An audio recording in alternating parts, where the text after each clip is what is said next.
Thiếu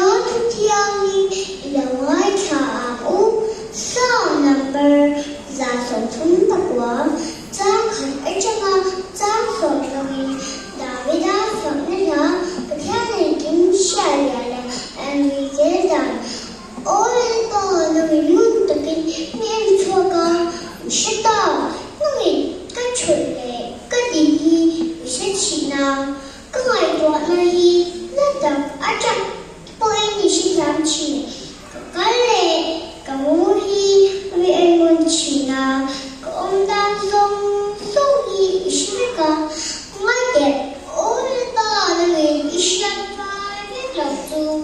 có lẽ là thu rẽ với ốm đâu nó nghĩ cả mình làm lệ cả phát mà ít của là cả chung là ít của ít hạt bột cả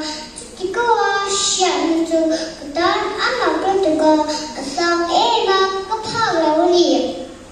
ít khi nào nên tại khối hàng này có cả lắm ít mà tại khối hàng này có cả một lắm và là hành đó đi ra chúng ta có điều gì à sẽ ôi là một đứa xem mình là hai để chúng ta cho nhiều bốc xì à dính thả ra đi thì khi ra tôi tiếc của mình là chúng ta bốc cho ít của tin mình xoay mà